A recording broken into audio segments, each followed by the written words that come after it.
Part 2, Backgrounds. I'm going to start with backgrounds because I think they are one of the most important elements in your setup. I want you to pay attention to your backdrop, think about it, and really be intentional about it. People often treat the background part of the video call setup as an afterthought, but I think that's a mistake and a missed opportunity. So we are going to spend some time on them.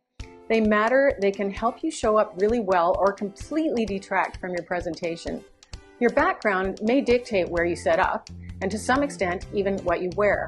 I could go on about backgrounds forever because I really do think they are that important. In my case, again, as for many people, I don't have a perfect, lovely, tidy little spot in my home that's conducive to video calls, so I had to set one up. I asked myself, what kind of space do I want to appear to be in? What's appropriate for me, specifically, will often not be the same as what's appropriate for someone else. What will look on brand and authentic? Do I have a suitable background physically in my home, or do I need to create it? And if I need to create it, what are my options? Do I want a virtual background, that is a digital image that replaces your real background, or a physical backdrop of some type, like a backdrop on a stand? Most importantly, the background should be clean and tidy and simple, or at least not distracting. You want the focus to be on you, not the background, but the background is still very important because you want it to support your professional brand. In terms of do's and don'ts, here are a few things to keep in mind. If you are using a room in your home or wherever, remember that most webcams are wide angle, so you will need to declutter and tidy every part of the room that's showing up on camera, which will likely be from one wall to the other. This is a great reason not to be in a large room. Having clutter sticking out of shelves or on the floor, even at the edges of your frame, does not look good. Avoid showing overly personal spaces like your bedroom unless you can set up so that nobody sees your bed. Whether your background is real or virtual, there should be a relatively empty or at least clean space behind your head. You want to keep objects in your background away from your head. So if there's a shelf behind you, remove objects on it that could look like they are growing out of your head. If there are plants behind you, make sure they are off to the side or at the edges of the room, not behind your head or poking out over your shoulder. Same with pictures on the wall. If you have a door behind you, close it unless the sight line is particularly nice and not distracting. That includes closet doors, which may seem obvious, but apparently this is still happening out there. If there are other people or animals around, close the door between you and them if you can. And if there's a window or open door in your background, make sure it's not crazy bright compared to everything else in your frame. If it is, close the door, blinds, or curtains, or point your camera in a different direction. Virtual backgrounds. Now I'm going to talk a bit about virtual backgrounds specifically. Here's the great thing about virtual backgrounds. They are one quick and cheap or even free way to hide your private space from your fellow meeting attendees.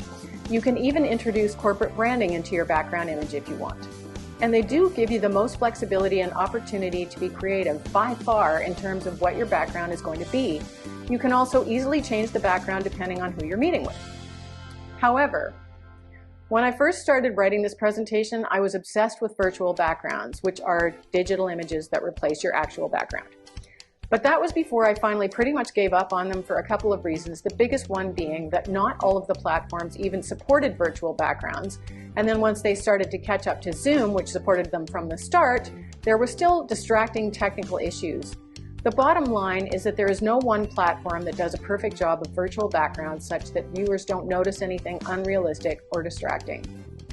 How well virtual backgrounds work varies based on the parameters of the software, the actual background you're trying to hide, your lighting, the age of your webcam and computer or device, and of course your choice of virtual background image. Let me show you what I mean. At first, while they didn't all support virtual backgrounds, I think all the platform developers realized pretty quickly that people wanted to be able to somehow hide their personal spaces and messes. So a number of them introduced a simple solution, a blur filter that would mask you out and just blur the background around you. I'm sure this feature will continue to be updated and improved, but as it stands, the masking tends not to be perfectly accurate, especially as you move, and the blur is really heavy. So it looks super distracting and unnatural, and I don't recommend using it. In this test frame from a Teams call, you can see examples of the weird masking errors, adding bits of I don't know what sticking out of me and the overly blurred background. Another thing I just heard during a networking session with marketing professionals, one person had been advised by a coach that virtual backgrounds, due to their obviousness, may provide an unintended psychological cue to viewers that the speaker has something to hide and isn't being authentic.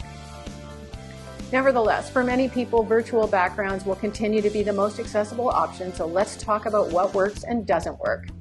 The idea is supposed to be that you can, with a click of a button, replace whatever your actual background is with an image or video of your choice, ostensibly without your having to go to the trouble of thinking about what's actually in your background. But as I was saying, the platforms really vary in their capabilities. In this clip, recorded on Zoom, you can see an example of masking errors in action. I'm sure you've seen these. The masking has made a helmet out of my curly hair, and when I move, it can't follow me accurately. These disturbing glitches hugely distract from my presentation. While Zoom in particular does not excel at automatically masking out a cluttered background, it does excel relative to other platforms at masking out a green screen. What is the deal with green screens? Green screens, if you don't already know this, are just fabric or some kind of material, even paper, dyed a very consistent, deep, saturated green that is not typically naturally occurring in skin or clothing. They facilitate easy selection of the area you want to replace with a background photo or looped video because the software can readily identify all the areas that are that precise green color and remove only them. There are blue screens too, same idea. Theoretically, you could use any big, flat, plain piece of fabric in a solid color, such as a bed sheet, for example, or a plain wall, but the subtler the difference between the colors and tones on you and your clothes and that sheet or wall, the more trouble the software will have correctly selecting and separating you, and it might end up removing any parts of you that match the sheet. So for example, if you use a white sheet or wall, the software might replace your teeth and eye whites with your background too. These were done with my old laptop's internal camera, so please excuse the poor quality. Just as you avoid wearing anything the color of your real to-be replaced background, you need to avoid wearing green in front of a green screen. Back to Zoom. In my experience, it does the best job of any of them at virtual backgrounds if you use a green screen because it is designed to work with them. It has an I have a green screen button, as well as a color picker that allows you to precisely specify the color in your actual background that you want to replace. And it does work really quite well, especially if you have a newer computer. If you use a green screen to try to help Skype or Teams, though, they weirdly can't handle the green screen. Similarly to Zoom, if you don't click the I have a green screen button, which I'm pretty sure is exclusive to Zoom. And just a final note on the color picker in Zoom, while you could use it if you have a plain background other than a green screen, you do need to be careful, again, that nothing in the foreground is the same color as the color you picked to replace. With green screens, keep in mind that for best results, the material should be as smooth as possible and relatively uniformly lit, at least to the extent that you aren't throwing a noticeable shadow on it. Also, the brighter your lighting, the better the green screen virtual background thing will work. It seems to me that the more well lit you are, the better the masking. Darker backgrounds seem to work better too, which is unfortunate given the general and understandable preference for brighter ones. There are some very large and very expensive green screens, but we are not making feature films here, so we don't need anything fancy. Here's one that pops open to a somewhat rigid shape. You definitely won't have any trouble with wrinkles, and they just need a small light stand. In fact, if you were in a really small room, you may even be able to get away with foregoing the stand and leaning the background against the wall behind you if the wall is close behind you. And this is the one I have. It's a Westcott X-Drop 5x7 foot green screen from Vistec in Toronto, which was about $50. I have my own stands, but thanks to the pandemic and the demands for cheap stands, you can get really cheap small stands. I'll show you one on a later slide. When I make calls from my family room, I don't even use a stand. I just use little A-clamps or clothes pegs to clip the green screen to the curtains. This green screen is jersey material, so it doesn't wrinkle easily and it's easy to stuff away out of sight when you're not using it. One great thing about a virtual background is that once you get it sorted out, you're ready or almost ready. Maybe you just have to throw up your green screen and turn on a light every time you have a call. You can have one virtual backdrop or a few different ones for different occasions, depending on who you'll be conferencing with. And you don't have to tidy up every time you have a call. Just remember not to change your background once a meeting has started. Where can you get virtual backgrounds? These days, there are many more on offer than there were at the beginning of the pandemic. Lots of free ones and more you can buy for not very much. Some time ago, I saw a set of free Liberal Party branded Zoom backgrounds for supporters to use. I imagine other parties may have done the same, and I'm sure lots of corporations are doing this. The takeaway is that virtual backgrounds do lend themselves well to branding. Some of the video conferencing platforms provide a few free backgrounds for your use, but in most cases, it wouldn't appear they put a lot of thought into what a good virtual background should accomplish. Many of them, along with the growing pile of free Zoom backgrounds on offer from everyone from real estate companies to movie studios, interior design studios, NASA, aquariums, sports organizations, etc., just Google free Zoom backgrounds, are spectacularly distracting and inappropriate for business communications. They are exactly what you don't want, a background that is more interesting than you. Not only that, but they are often so busy there will absolutely be something poking out from behind your head. As fun as they are, don't get distracted in your search. For most people, you want a background that is reasonably simple, not distracting, and appropriate to and supportive of your professional brand. And please remember to look for royalty-free photographs so you are not infringing on a photographer's copyright. A few more examples of what not to do. Having any kind of frame, door, window, whatever right around your head never looks good, virtual or real. Ideally, what you want directly behind your head is space. If you have the capability, one possibility is to find a free image of a nice interior and crop it so there's less to look at and some of the interior decorating overload is removed. And then blur it a bit as well. As important as I think backgrounds are, they are supposed to be backgrounds, not the main attraction. Here's another one. It's lovely, but there's just too much going on and a chandelier sitting on top of my head. You will find that there's often something right in the middle of images not shot, especially to be backgrounds. Here's the same image cropped and blurred a bit. It's still a bit busy, but it's less distracting than it was before. Even easier than Googling, try unsplash.com. It is filled with decent quality free photography to be used however you like. Although again, there are lots of stunning images, so avoid those ones. Another site with free images is wallpaperaccess.com, which has a few nice rooms in their Zoom background section. And if you are okay with spending a small amount of money, there's Shutterstock, where I think you can get a 2-image pack for about $50. In my opinion, it's totally worth the small expense. You will spend far less time looking on this well-organized, searchable website for really excellent and appropriate background images than you will searching for excellent free ones. And you can customize them right within their super user-friendly web interface. You don't even need to have image editing software. So you can alter them with cropping and subtly blurring them, even changing the color in the interface before you acquire them. In fact, you can even get pre-blurred background images from Shutterstock, so you don't have to do it yourself. A couple of do's and don'ts with regard to virtual background images. Do choose something that makes sense for who you are and where you are. So no palm trees and swimming pools if you live in Toronto. Try to choose something that looks as if it could actually be behind you, so an indoor environment generally. Unsplash has a few really nice wood panel walls if you want to go minimalist. Try to choose an image that makes sense visually.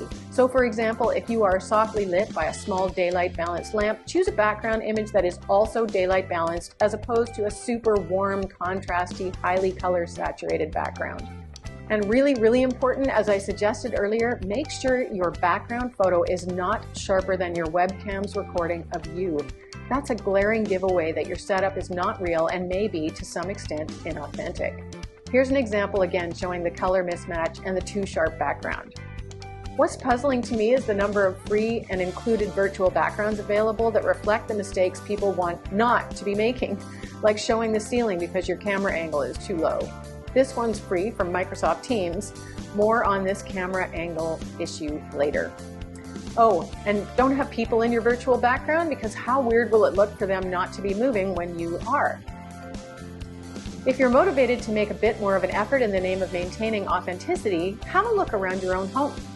You may have a nice window that would make a great background, but it's not in the right place. It might be behind you, for example, so you'd be backlit, unless you light yourself. More on that later. Or there may be a nice visually appealing spot in your home, like a corner of your living room, or something that doesn't happen to be and can't be made to be behind where you will be sitting to do your video calls. You can very easily create your own virtual background by snapping a shot of that window or nook or room with your phone camera and uploading that to use as your virtual background. This way you could, if you wanted, use the beautiful light from your lovely windows as your light source and have them in your background. One more idea. If you don't have a space anywhere in your home that is conducive to making your own virtual background, borrow one from someone else.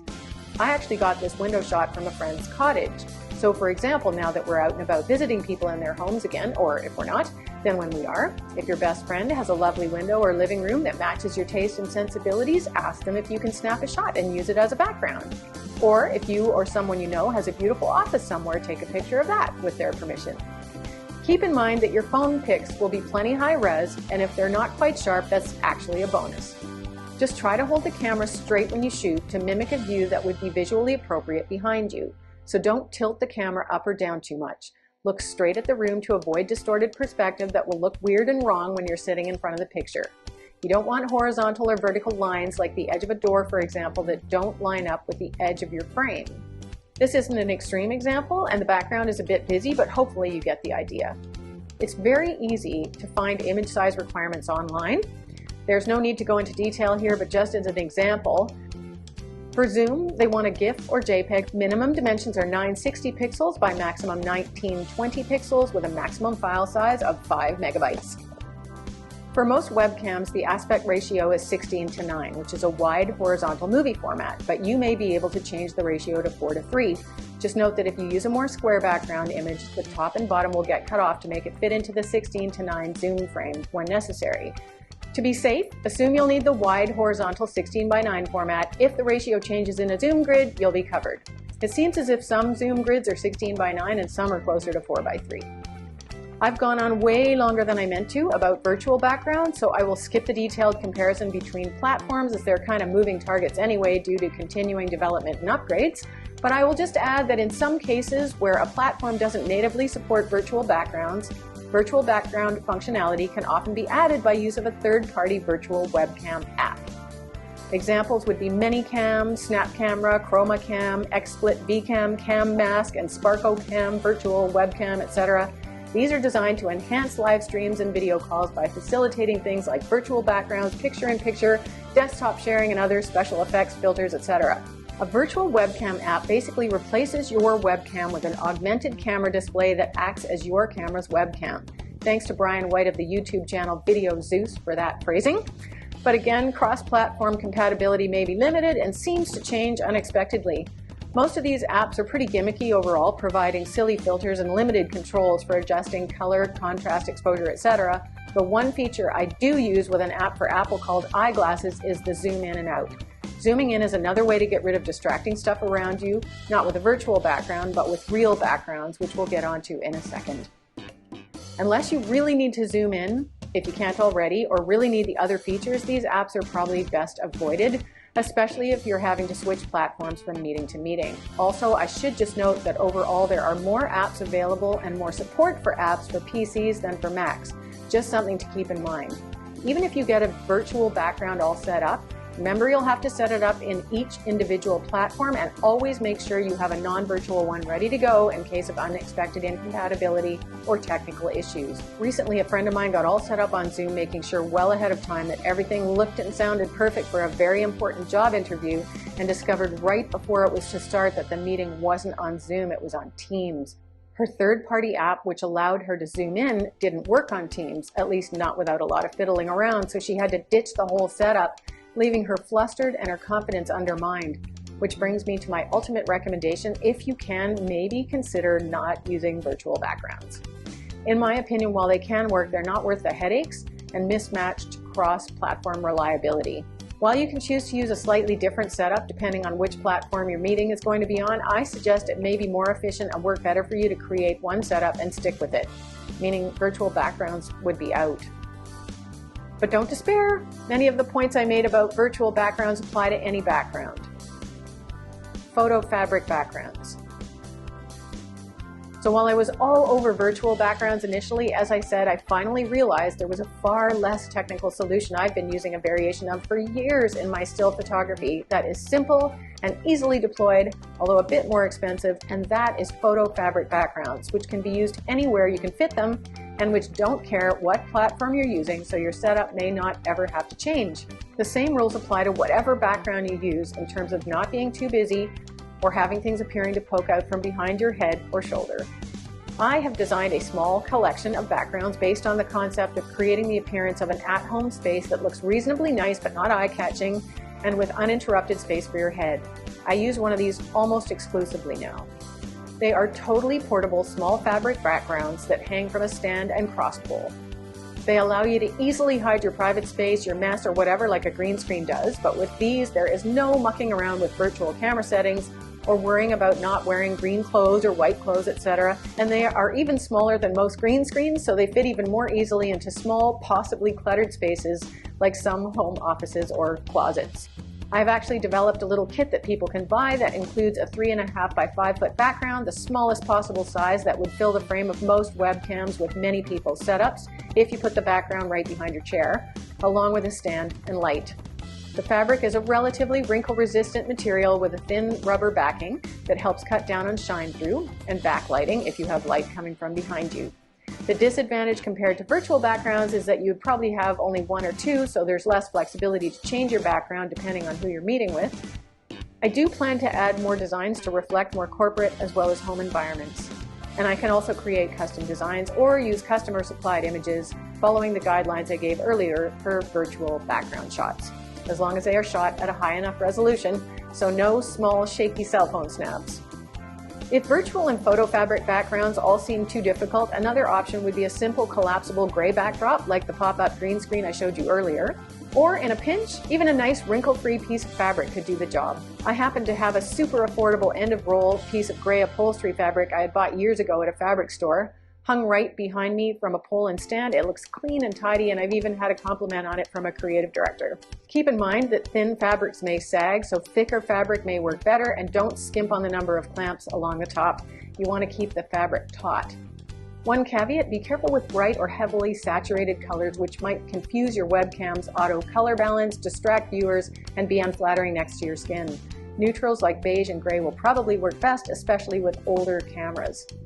Finally, again, whether you use a virtual or physical background, make sure your background supports your brand or at least doesn't undermine it and does not distract people away from you. People's focus should be on you and your face, not what's behind you. I like the way Canadian branding expert Tamara Glick puts it when she writes, and this is a quotation, "Make sure your surroundings are intentional and support your goals." Whatever background you choose, make sure you look good in front of it and stand out from it.